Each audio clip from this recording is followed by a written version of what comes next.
자, 시편 126편 1절로 6절 큰 소리로 따박따박 말씀을 읽어도 은혜가 되고 들어도 은혜가 된다 그랬죠? 같이 시작. 여호와께서 시온의 포로를 돌려 보내실 때 우리는 꿈꾸는 것 같았도다. 그때 우리 입에는 웃음이 가득하고 우리 혀에는 찬양이 찼었도다.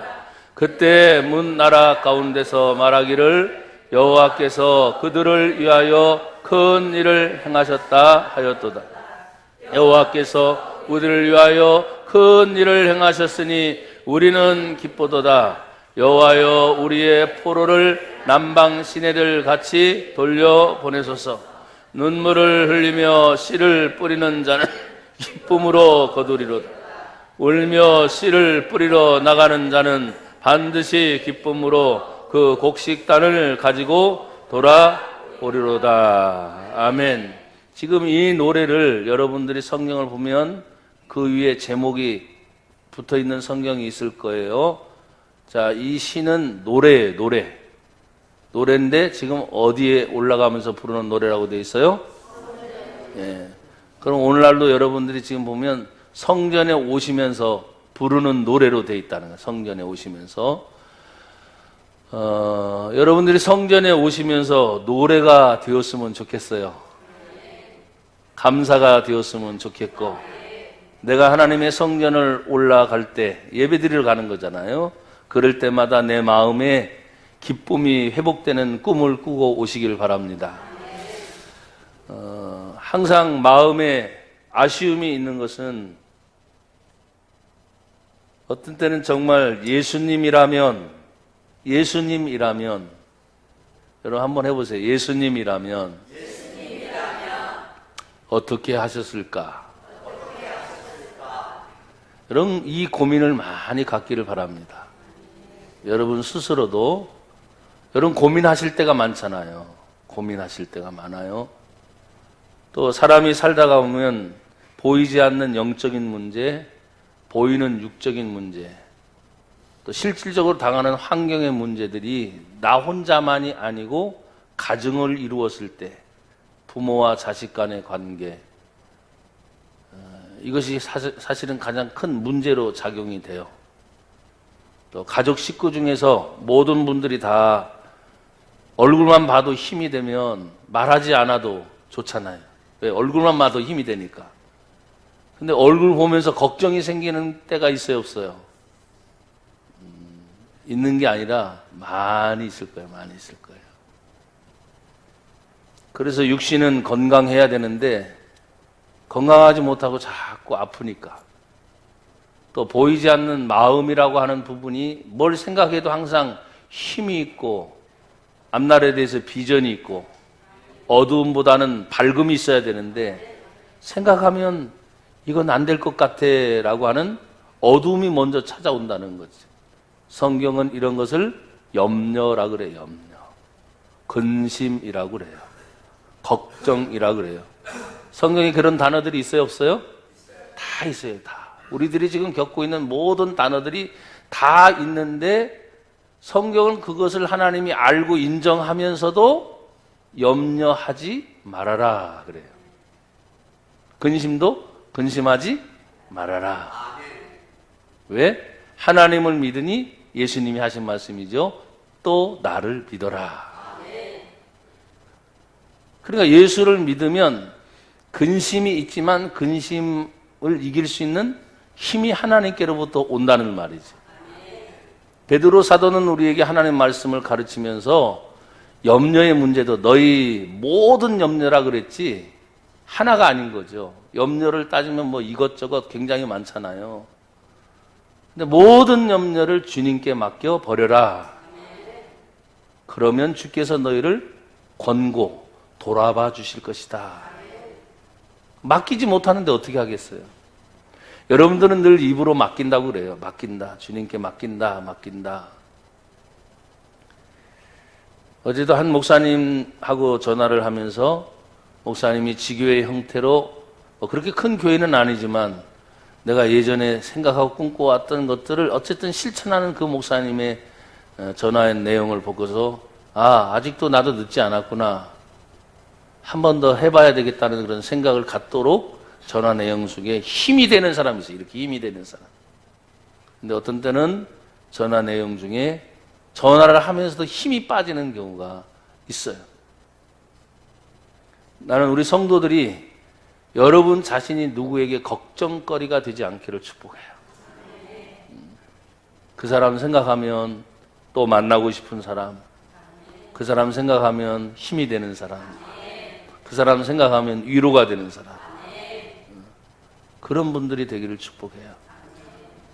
여러분, 이 본문의 내용을 이렇게 읽다 보면은 참 얼마나 감사한지, 여호와 하나님께서 우리를 위하여 뭔 일을 행하셨다고요? 큰 일을 행하셨대. 큰 일.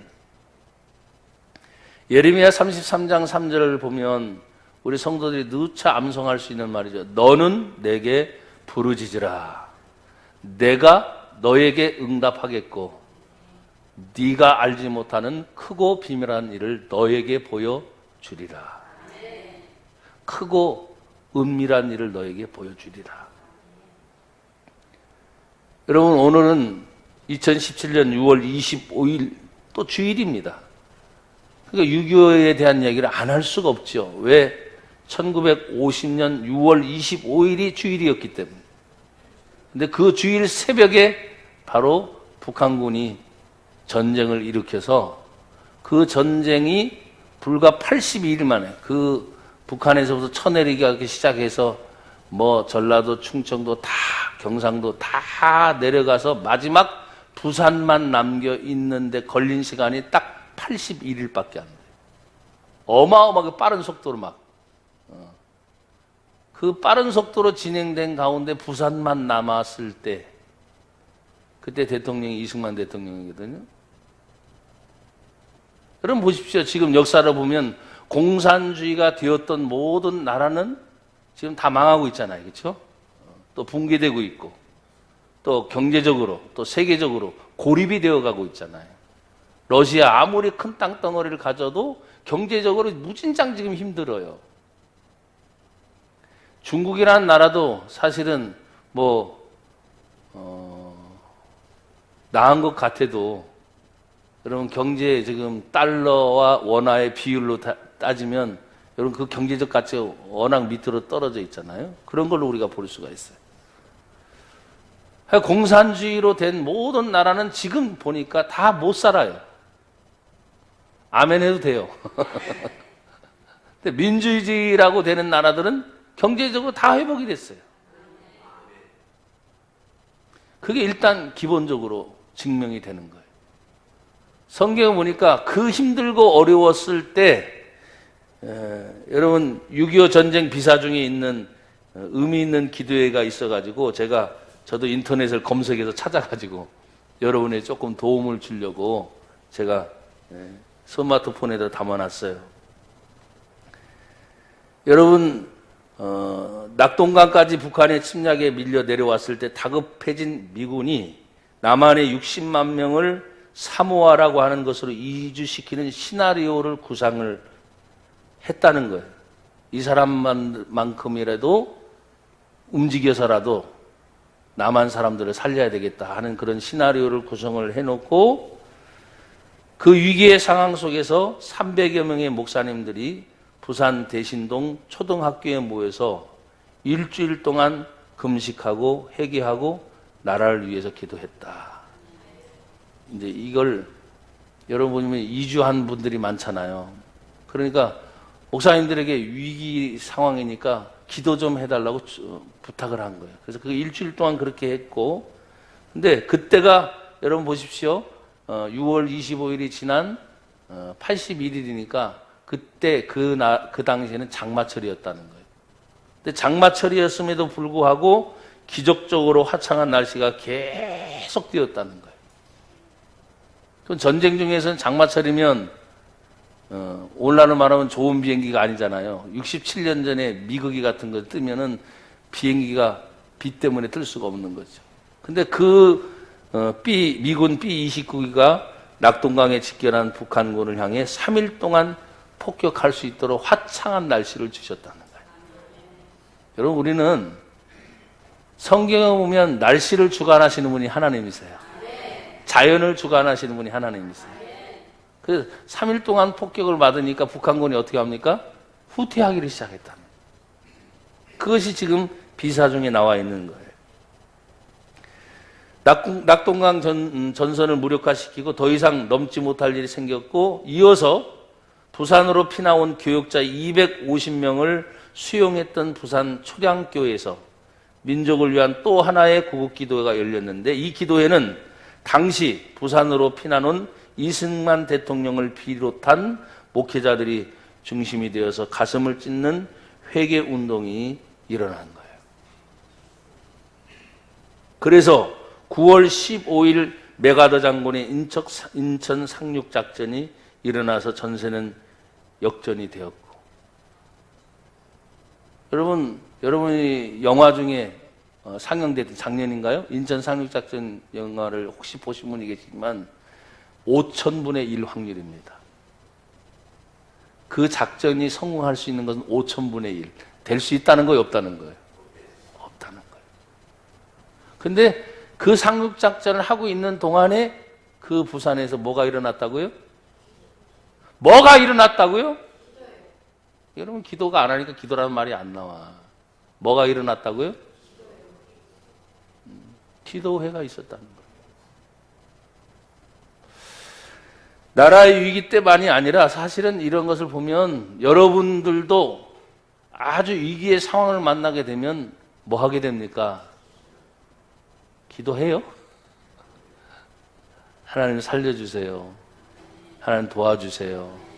하나님 없으면 안 됩니다. 그렇게 되겠죠. 사실은 이런 것 외에도 많은 것들이 있어요. 하지만 제가 6.25 전쟁에 대해서 설명하려고 하는 시간이 아니니까, 오늘 본문의 내용을 보면 이스라엘 백성들이 전쟁에 져서 바로 바벨론이라는 나라의 포로 생활을 가는데 무려 70년 동안 돌아오지 못하는 거예요. 70년 동안. 그러니까 이 사람들이 무슨 희망이 있겠습니까? 여러분, 70년이면 보통 세대로 2세대가 바뀌는 그런 텀이 되는 거예요. 2세대. 성경에 보면은 이스라엘 백성들이 가나안 땅을 향해 들어갈 때 세대가 40년 동안 도는 동안에 2세대가 바뀌잖아요. 그죠? 1세대는 그대로 남고 2세대만이 들어가니까 텀이 70년이면 2텀이 돌아가는 시대로 된단 말이에요. 그러니까 그러는 동안에 여러분 보십시오. 1세대는 다 돌아가시고 제2세대만 남아서 하나님의 말씀을 누가 제대로 가르치는 사람이나 있겠어요? 야, 걱정 말아라. 하나님께서는 이사야 선지자를 통해서, 누구 선지자를 통해서 이미 예언한 말씀, 70년이 차고 나면 너희가 다시 옛날 너희의 고향으로 우리의 나라로 돌아갈 것이라고 하는 것에 대한 희망이 있었겠냐 이 말이에요. 아마 거의 불가능했을 거예요. 성경을 읽다 보면 그런데도 불구하고 계속 하나님은 희망을 주세요. 생명의 메시지를 계속 던져주세요. 그래서 우리가 예수 믿는다는 것은 뭡니까? 예수 믿는다는 것은 생명이다. 예수 믿는다는 것은 영생이다. 죽는 것이 아니라는 것이죠. 우리의 일생 가운데 히브리서 9장 27절에 보면 사람이 한 번 죽는 것은 하나님이 정하신 것이니 법칙이에요. 그 죽음은 분명히 피할 수는 없어요. 그 뒤에는 하나님의 심판이 기다려요. 그 심판의 개념이 무엇입니까? 죄 때문에 죄 사함 받지 못하면 그 죄로 인하여 영원한 영생의 지옥에 들어가게 되고, 예수를 믿어 죄 사함 받으면 죄 사함 받은 그 사람은 예수님 때문에 영생 천국에 들어가게 된다. 이것이 복음의 핵심이에요. 복음의 핵심. 그래서 예수 믿으면 죽는 게 아니라 산다는 거예요. 그래서 나는 여러분 말했습니다. 힘들어도 뭐 한다? 산다. 어려워도 뭐 한다? 산다. 힘들어 죽겠다 하지 말라는 거지. 어려워 죽겠다 하지 말라는 거지. 내가 지금 막 아파요. 아파도 뭐 한다? 산다. 아파서 죽겠다. 힘들어서 죽겠다. 어려워서 죽겠다. 걱정 많아 죽겠다. 그러지 말고 걱정이 있어도 나는 산다. 예수 믿는 자의 고백이 바로 그런 고백입니다. 오늘 성경은 말하잖아요. 126편 1절에 여호와께서 시온의 포로를 돌려보내실 때 우리는 꿈꾸는 것 같았다. 생각을 했다는 말이에요, 못했다는 거예요? 못했다는 거예요. 이건 꿈일 거야, 꿈. 근데 진짜 현실이었습니다. 역사적으로 진짜 일어난 일이었습니다. 여러분, 우리는 항상 꿈꾸는 것 같은 그런 세계에 동경할 때가 많아요. 지금 이렇게 너무나 아프니까, 이렇게 너무나 힘드니까, 가정적으로 이렇게 너무나 다운된 적은 없으니까, 내가 막 꿈꾸는 것 같은 것들이 현실로 그렇게 이루어졌을 때, 이건 꿈이었는데 됐네? 이런 경우는 아주 극히 우리의 인생 중에 몇 번 일어날까 말까 한 일들이 사실은 벌어져야 안 벌어져요? 벌어져요. 나는 그것이 하나님과의 관계 속에서 여러분에게 믿음으로 일어나기를 축복합니다. 세상 사람들은 똑같은 일이 벌어져도 이건 하나님과 관계없는 일이라고 말하기 때문이에요. 예수 믿는 사람들은 살든지 죽든지 잘 되든지 안 되든지 모든 것은 하나님의 주권에 달려있기 때문에 그게 믿음이에요. 절대 주권. 살게 하시는 것도 하나님이시다. 죽게 하는 것도 하나님이시다. 그러나 여러분, 큰 사건으로 봤을 때 6.25 전쟁과 같은 이 아픔의 사건을 끝낼 수 있었던 건 우리나라의 힘이 아니었다고 내가 누차 말씀을 드려요. 그 당시 유엔군에 가입된 나라 중에서 단 한 나라도 반대를 하면 유엔군 지원이 안 되는 겁니다. 근데 비사가 있잖아요. 그 당시, 지금은 러시아지만 그 당시 소련에 참석해야 될 사람이 늦게 오는 바람에 모든 사람은 다 만장일치로 찬성, 유엔군 보내자 했는데 반대할 국가의 사람이 오질 않았다는 거예요. 그래서 유엔군이 파송이 됐다는 거예요. 참 희한하잖아요. 여러분, 우리는 생각할 때 그게 우연의 일치로 봅니까? 아니에요. 우리 믿는 자들은 하나님께서 이 대한민국을 다시 67년 만에 어마어마한 신앙적 자유, 경제적 성장, 또 세계 유수에 찾아볼 수 없을 만큼 제가 말했잖아요. 원조 받는 나라에서 세계적으로 원조를 해주는 나라로 바뀐 나라는 대한민국밖에 없다. 우리도 원조 받는 나라였다니까요. 얼마 몇 년 전까지. 근데 세계에서 다시 인정을 해서 아니야, 이제는 원조를 받는 나라가 아니라 원조를 주는 나라가 대한민국이 되어야 된다고 세계에서 인정을 해줬단 말이에요. 사랑하는 여러분, 오늘 본문에는 늘 말합니다. 시온의 포로를 돌려보내실 때 이것의 의미는 무엇입니까? 회복입니다. 다시 시작함입니다. 여러분, 우리는 시간의 흘러감 속에서 내가 다시 시작할 기회가 있을까? 돈 버는 사람들은 돈 벌 수 있는 기회가 있을까? 또 사람을 잃어버렸던 사람들은 진짜 다시 좋은 사람을 만날 수 있을까? 이런 생각들을 하는 거 똑같은 거예요. 거국적으로 큰 그림만을 그리지 말고 이제 내 개인적으로 나에게 일어난 많은 일들이 정말 이 꿈꾸는 것처럼 여호와께서 시온의 포로를 돌려보내신다. 그 주권이 누구냐? 바로 하나님께 있다는 것을 나와 여러분이 고백할 수 있기를 바랍니다. 고백합시다. 회복시킨 하나님, 감사합니다. 다시 기회를 주신 하나님, 감사합니다. 할렐루야. 여러분, 그들 자신이 꿈꾸는 것 같은 것이 실제로 이루어졌을 때 성경 126절 2절은 그때 이것이 현실이구나. 이것이 진짜구나. 그때 여러분 보십시오. 웃음이 가득 차게 됐다. 찬양이 차게 됐다. 또 그때 문나라 가운데서 말하기를 여호와께서 그들을 위하여 큰 일을 행하셨도다 했는데 문나라들이 바벨론과 그 주변에 있는 모든 나라들이 이스라엘 백성이 전쟁에 져서 포로로 잡혀온 걸 알아요? 몰라요? 알아요? 무려 몇 년? 70년 동안 세대가 두 텀이나 바뀌는 동안에 사람들은 알아요. 그 전을 어떻게 합니까? 이스라엘 나라 다윗의 세계가 있는 걸 알아요. 솔로몬의 세계가 있는 걸 알아요. 어마어마하게 하나님이 축복해 준 나라가 또 전쟁에 패배해가지고 어려움을 당한 것도 알아요. 그래서 주변 사람들이 보고 있는 거예요. 이건 우리 믿는 사람들이 말하는 것만이 아닌 주변 사람들이 말할 때 놀라는 거예요. 왜? 절대로 일어설 수 없는 나라, 이제 완전히 끝장이 됐다라고 보는 나라에 그들 스스로가 하나님이 죽은 하나님이 아니라 그들이 믿는 여호와 하나님이 그들을 위하여 큰 일을 행하였구나. 이건 누가 얘기하는 거예요?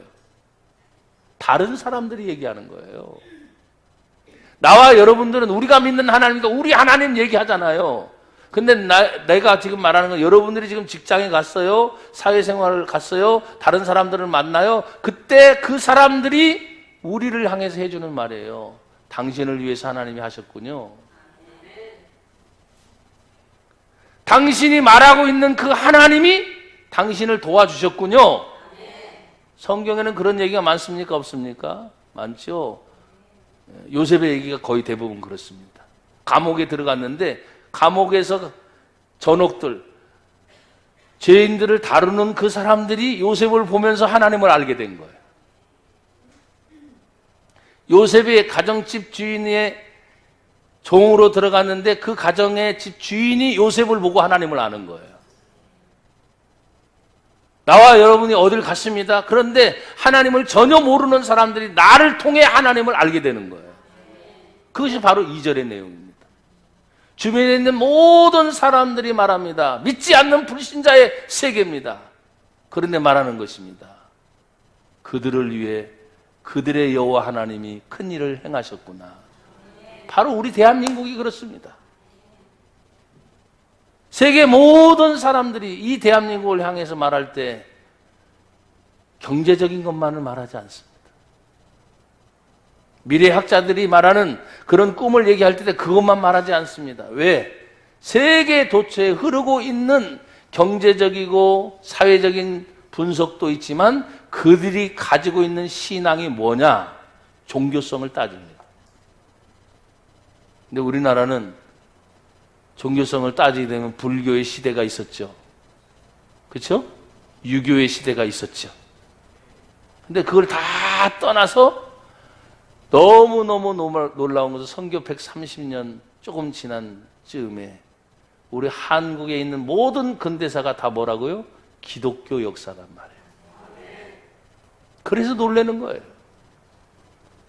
사람들이 경제적인 것만 가지고 놀라는 것이 아니라, 그래서 세계 모든 나라 사람들이 거꾸로 이 한국에 들어와서, 사실은 미국은 워낙 인구가 많고 또 워낙 큰 나라이기 때문에 선교 1등 국가, 선교사를 많이 파송하는 나라로 이렇게 얘기하지만 사실은 인구 밀도를 볼 때 제일 많이 파송하는 우리나라죠. 세계 1위 미국, 선교사를 제일 많이 파송하는 나라. 두 번째, 이 자그만 땅덩어리 대한민국에 세계 제일 두 번째로 많이 선교사를 파송하는 나라라고. 왜 그렇습니까? 이 땅에 선교사의 순교의 피가 흐르고 있는, 일제 침략 시대 속에서도 순교사의 피가 흐르고 있어요. 6.25 전쟁 가운데도 유독 그렇게 경상도 쪽에도 많은 학살이 일어났지만 거의 대부분이 전라도 남북도에 많이 일어나 있습니다. 그 중에 문중경 전도사의 이야기는 아주 유명한 일화입니다. 혼자 여인의 몸으로 얼마나 많은 전도를 했던지 공산주의까지 그 사람의 소리가 들어갔어요. 나중에는 그 사람을 총살시키고 죽장으로 찔러 죽이는데 암탉이라고 표현을 했어요. 알을 낳는 암탉. 마땅히 죽여야 된다. 그래서 문중경 전도사의 삶을 보면 나중에 공산주의에 의해서, 공산당에 의해서 죽습니다. 뭐라 그랬어요? 알을 낳는 암탉.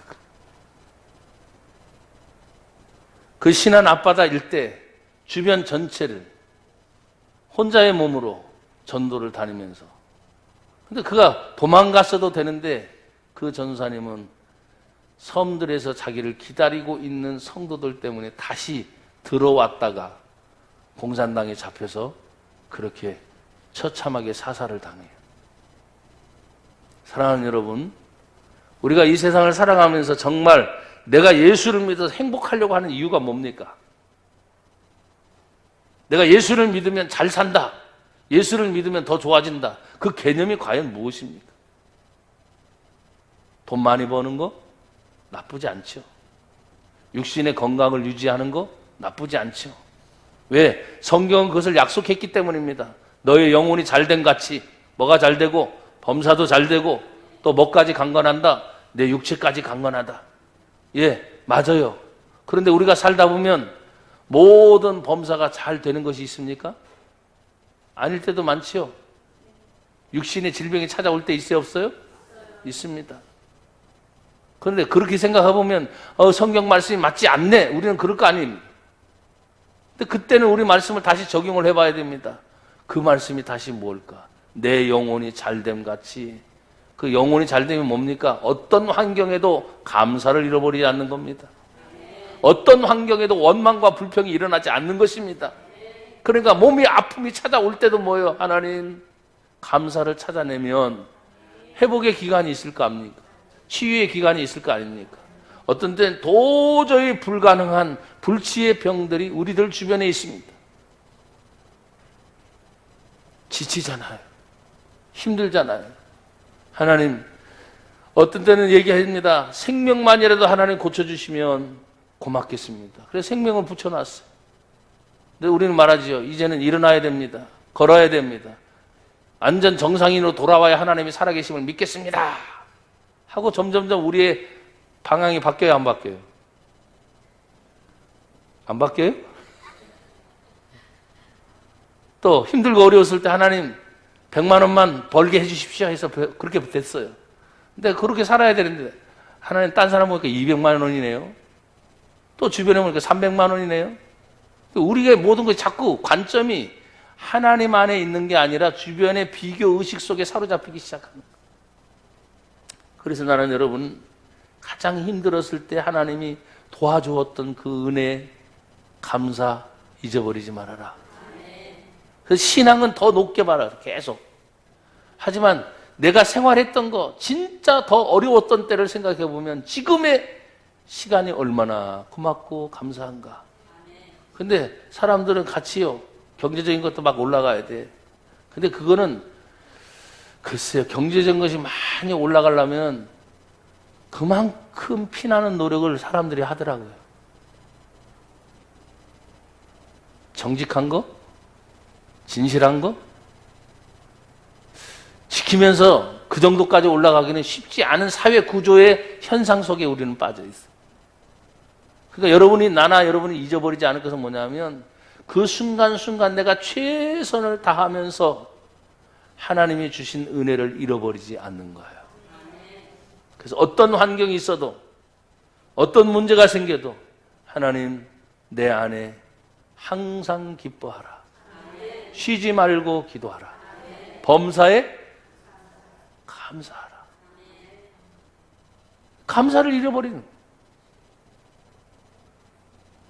그러니까 기도해도 뭐예요? 항상 불만스러운 거예요.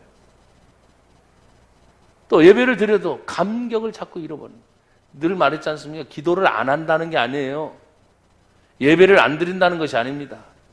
하나님을 찾지 않는다는 것이 아닙니다. 근데 그 속에 중심을 잃어버릴 때가 많다는 거예요.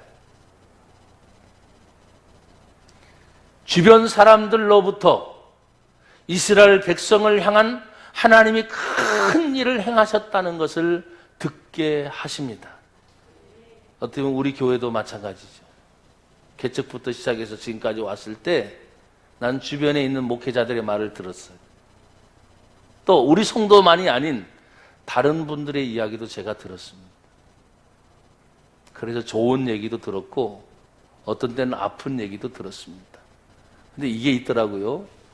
좋은 얘기를 들었을 때는 야 역시 하나님이 하셨구나라는 얘기를 듣습니다. 여러분 긍정이 안 돼요? 그래요. 그런데 나쁜 얘기를 들었을 땐 하나님 얘기가 거기 절대로 없었습니다. 희한합니다. 뭐 어떤 때는 싸운 얘기도 있고요. 어떤 때는 서로 간에 헐뜯는 얘기도 있고요. 어떤 때는 돈 문제까지 있는데 거기엔 절대 하나님 얘기가 안 들어요. 그래서 하나님은 우리를 향해서 뭘 하기를 원하시는가? 하나님은 영광 받으시기를 원하셔요. 그럼 하나님 얘기가 없으면 어떻습니까? 그게 마귀의 역사였죠. 어둠의 역사였죠. 우리가 인정하기 싫지만 귀신의 장난이었죠. 거기에서 제가 목사로서 하나님의 성령의 도구가 되었을 때는 하나님의 영광이 드러나는 것이고, 반대로 내 욕심에 사로잡혀가지고 안 좋은 얘기를 들을 때는 한순간 내가 마귀의 종이 되었던 거예요. 우리는 그걸 인정하고 싶지 않아. 왜? 나는 여전히 성령의 사람이니까. 나는 여전히 예수 믿으니까. 여전히 내 안에 예수가 계시니까. 어떻게 그럴 수 있어? 천만에 예수 믿는 자에게도 귀신이 역사하더라 이 말이에요. 교회를 다니는 사람에게도 어둠의 영이 틈타서 자꾸 어두운 얘기를 자꾸 갖다 뿌리잖아요. 그때 사람들은 잊어버려요. 내가 예수 믿는데 내가 하는 말이 그게 진짜지. 천만에 용서할 수 있어야죠. 그렇죠? 받아줄 수 있어야죠. 사랑할 수 있어야죠. 왜? 사랑은 모든 두려움을 내어 쫓는다며요. 사랑은 모든 허물을 덮어준다며요. 하나님은 덮으라 말하는데 자꾸 드러내. 그럼 하나님의 뜻입니까? 아니면 뭐의 뜻입니까?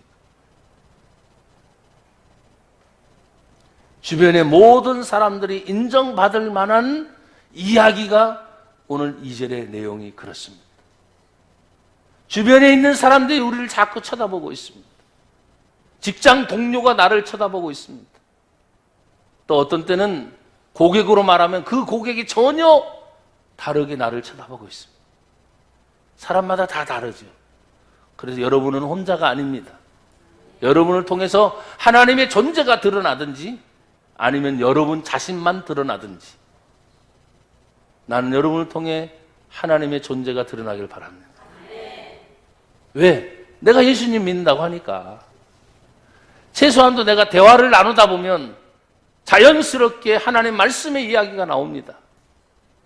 내가 예수 믿었기 때문에, 죄사함 받았기 때문에, 내가 당장 오늘 죽어도 천국 갈 수 있기 때문에 내 안에 계신 예수님이 성령을 통해서 예수의 이 얘기를 하지 않고는 견딜 수 없는 그런 조건과 환경을 만드십니다.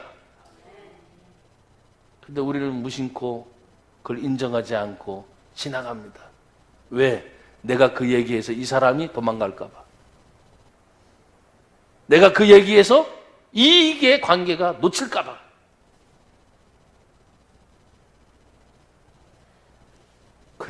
그런데 진짜 좋은 게 정말 예수님이라면, 그렇죠?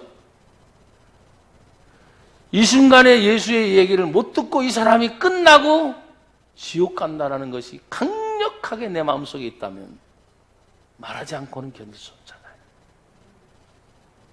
여러분 주변 사람들로부터 다시 말합니다.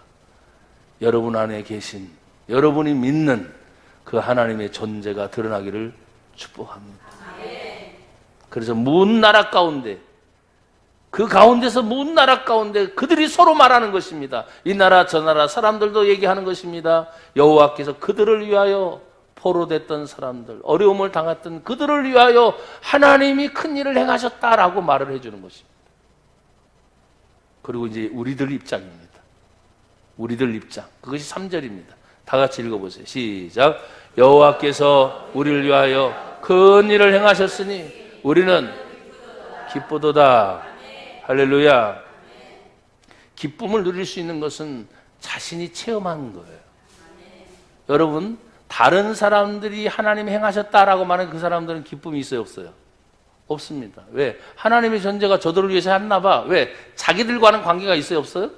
없기 때문에. 이해가 되십니까? 그러나 우리는 달라요. 내가 그걸 체험했기 때문에, 그 하나님의 은혜를 받았기 때문에 어느 누구도 알 수 없는 기쁨이 있어요. 감격이 있어요. 그래서 체험한 자만이 알 수 있는 하나님의 은혜가 있어요. 근데 어떻게 표현하지 못해. 왜? 아무리 얘기해줘도 그 사람들은 못 알아들어. 그래서 기도를 체험한 자만이 기도를 하라 마라 하지 않아도 뭐요? 기도하지 않으면 안 될 것을 알기 때문에 체험자는 기도하게 돼 있어요. 그래서 기쁨이 있는 거예요. 우리를 위하여 하나님이 큰 일을 행하셨으니 그걸 보고 기뻐하지 않을 사람이 어디 있겠어요? 그걸 보고 감사하지 않을 사람이 어디 있겠어요? 왜? 절대로 이루어질 수 없는 일을 주변의 모든 사람들이 하나님이 하셨다고 말을 하고 그걸 내가 지금 가졌단 말이에요. 그걸 내가 지금 체험했단 말이에요. 그것이 돈이었던, 그것이 사람이었던, 그것이 어떤 치유와 어떤 회복의 역사가 일어났던, 이것이 하나님이 나를 위해 하셨구나라는 그 감격이 있는 사람은 완전히 다르죠.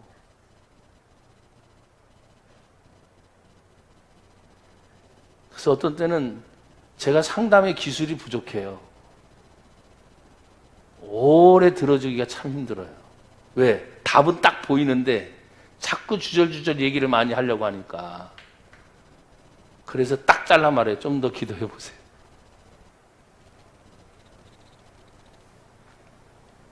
우리가 주님의 일을 한다고 하면서 성경 말씀을 모르는 게 아니잖아요. 기도할 줄 모르는 것도 아니잖아요. 다 알아요. 그러나 제가 지금 여러분에게 말씀을 드리는 것은 하나님을 꼭 점치는 점쟁이 하나님으로만 몰고 가진 마세요. 모든 면에 하나님이 다 역사하시거든요. 모든 면에. 자동차로 표현한다면 아무리 좋은 자동차도 시동도 있고 키를 꽂은 것도 있어요. 다. 아무런 문제가 없어요. 굉장히 좋은 차예요. 새 차예요. 키를 딱 꽂아서 돌렸어요. 안 가는 거예요. 왜요? 이 사람은 기름이 없는 것도 몰라. 차도 그냥 지금 금방 뽑아온 차고 키도 있고 다 있어. 근데 시동이 안 돼. 제네레다는 전기 코스니까 그냥 부릉부릉부릉 하는데 안 되는 거예요. 뭐가 없어요? 가장 중요한 기름이에요. 여러분이 좀 이해할지 모르겠어요. 모든 것이 아무리 완벽하게 갖춰진 것 같아도 내 안에 하나님의 성령의 기름 부음이 없으면 뭐 기도 키 있지. 기도 키. 예배 키 있지. 말씀 모르는 게 아니야. 다 있어. 근데 아무리 돌리려고 해도 안 돼. 바로 기름이 없기 때문에. 그래서 지금 행하신 모든 일을 향해서 우리는 기쁘다. 그건 체험한 자만이 누릴 수 있는 거예요. 여러분, 6.25 전쟁 중에 제일 큰 재산이 뭡니까? 사람의 인명입니다. 인명. 뭐 경제적 손실이 몇십억 원 뭐 이거보다도 온 천하보다 귀한 한 영혼이 귀하기 때문에 사람의 생명이 제일 귀합니다. 그래서 교회는 건물이 중요한 게 아니에요. 돈이 중요한 게 아니야. 여러분 한 분 한 분이 가장 중요한 거예요. 그래서 우리 어린아이 하나 오더라도 함부로 대해서는 안 된다고 제가 늘 말했어요. 청소년이든 청년이 어떤 때는 말 듣지 않을 때도 많지요. 집에서도 내 애들이 말 안 듣는데 교회에서 무슨 말 잘 듣겠어요? 그냥 그러려니 하고 여러분들 뭐요? 그냥 받아주시면 돼요. 기쁘게 잘 왔다, 고맙다, 딴 데 가지 않고 교회 와줘서 고맙다. 그러면 애들이 조금 달라질 수도 있을지도 몰라요. 또 달라질 거 빨리 기대하지도 마세요. 왜? 지금까지도 안 변했으니까. 때가 되면 다 변하게 돼 있어요. 여러분들은 그냥 따뜻한 한마디, 다정한 표현 한마디 해줄 수 있는 게 그게 최선이거든요. 여러분, 인명피해가 이렇게 있었습니다. 우리나라 국군 전사자가 14만 6,837명. 유엔군 전사자, 죽은 숫자입니다. 36,837명. 부상자, 전쟁에서 총상을 입거나 포탄을 입어서 부상을 당한 사람이 우리 국군이 71만 7,003명. 유엔군이 11,580명. 전쟁 중에 일어나면 실종자가 생기가 실종자. 분명히 사람이 존재했는데 찾지 못하는 거예요. 그 실종자, 국군이 43,572명. 유엔군이 1,554명. 여러분, 전쟁이 일어나니까 젊은 애들 학도의원군이 있죠. 야, 고등학생 이상 총 잡을 줄 알아야 돼. 무조건 와야 돼. 왜? 병력이 모자라니까. 그런 아이들이 있었습니다. 그래서 우리 학도생들, 의용군이 352개 학교에서 고등학생 이상 대학생들입니다. 그 아이들이 무려 2,020여 명이 전쟁터에 나가서 다 죽었어요. 희생당한 아이들입니다. 납치하잖아요, 또. 전쟁이 일어나면. 납치자가 84,532명. 또 행불자라지 행방불명. 갔는데 이름을 찾을 수가 없어. 아까 실종자가 또 틀립니다. 행방불명자가 무려 30만 3,212명. 부상자가 22만 9,625명. 전쟁 미망인입니다. 미망인이 뭔지 알죠? 전쟁 때문에 가족을 잃어버렸어요. 그것이 50만 명. 고아가 생겼습니다. 아빠, 엄마가 다 죽었어요. 그 고아가 5만 9천 명입니다. 남쪽으로 북한에서 피난 온 북한 사람들이 61만 8천 명. 여러분, 이 숫자가 별로 와닿지 않죠? 어마어마한 겁니다. 어마어마한 거예요. 그것이 6.25 전쟁 기간 동안에 있었던 사람들의 희생자 숫자예요. 그런 와중에 이 민주주의에서 공산주의를 말하는 별 미친 사람들이 있으니까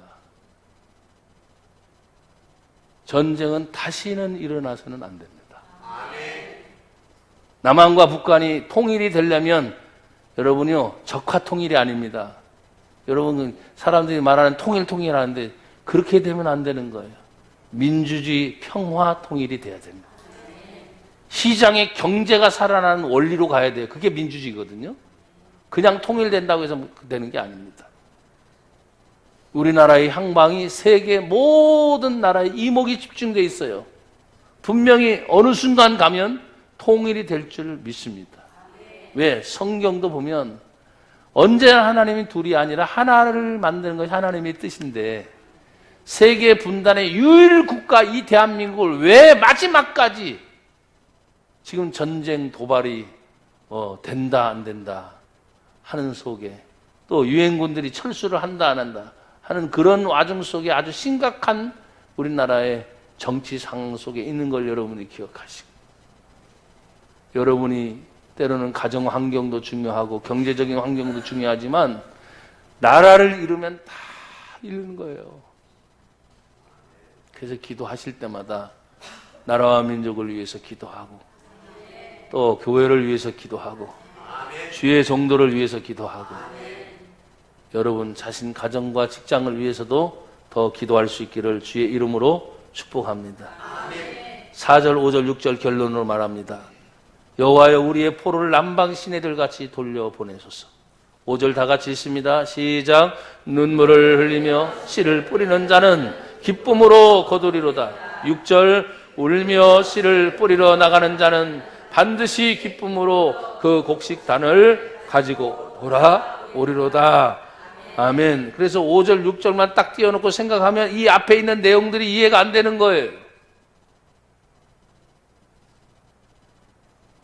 나라를 생각하면 큰 틀을 보고 생각하고, 교회도 여러분보다는 더 큰 틀이잖아요.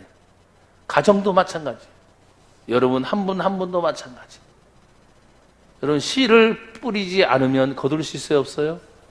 없어요. 나는 여러분이 그런 표현을 했습니다. 씨 중에서도 종자 씨는 결코 건들지 않는다. 왜? 종자 씨가 없으면 다 죽습니다. 그러니까 아무리 힘들고 어려워도 종자 씨는 건들지 않아요. 그것이 성경을 말하면 11조의 개념이 있습니다. 아무리 힘들고 어려워도 기도의 끈을 놓아서는 안 됩니다. 여러분 아무리 바빠도 예배의 끈을 놓아서는 안 됩니다. 교회가 존재하는 이유, 우리가 예수를 믿게 하는 이유는 성경은 하나님께 예배하는 자를 찾으시는 거예요. 여러분들 한 분 한 분이 여기 성경 말한 것처럼 눈물을 흘리며 씨를 뿌린다. 오늘 우리는 희생이 많이 약한 시대에 살고 있어요. 헌신, 약한 시대에 살고 있어요. 웬만큼 은혜 받고 아니면 어떤 문제가 생기지 않고 눈물이 흐르지 않는 그런 시대에 살고 있어요. 그만큼 내 마음이 강팍해졌다는 증거입니다. 여러분, 씨를 뿌리되 눈물의 씨, 기쁨으로 단을 거두고, 또 성경은 울며 씨를 뿌리러 나가는 자는 반드시 기쁨으로 그 곡식단을 가지고 돌아오리로다. 소확의 기쁨은 뿌린 자만이 거두죠. 오늘 나나 여러분들이 정말 나라를 위해서도 내가 나 한 사람쯤이야, 천만에 그 한 사람을 통해서 여러분 자신이 씨앗이 되기를 축복합니다. 가정도 마찬가지고 교회도 마찬가지고 여러분들이 주님의 영광을 위해서 쓰임받는 분들이 되기를 주의 이름으로 축복합니다. 하나님 감사합니다. 오늘도 주님의 은혜 안에 살게 하심을 감사합니다. 하나님, 우리를 위하여 큰 일을 행하셨는데 이 나라 대한민국이 67년 전 6.25 전쟁을 통해서 그 어마어마한 희생과 아픔을 겪었지만 이제 다시는 전쟁이 일어나지 않는 그런 자유민주주의가 우리나라 안에 세워지게 하심을 감사하고, 이제 남한과 북한이 또 세계에 흩어져 있는 인구 8천만 민족이 한 민족이 되어서 정말 하나님을 경외하고 섬길 수 있는 자유 대한민국이 되도록 주여 통일의 역사도 속히 이루어 주시옵소서. 사랑하는 성도들, 말씀의 은혜 붙잡기를 원합니다. 어디를 가든지 내가 씨앗이 되어서 생명을 살리고 열매를 거두는 축복의 주인공들이 되게 하옵소서. 예수님 이름으로 축복하고 기도합니다. 아멘.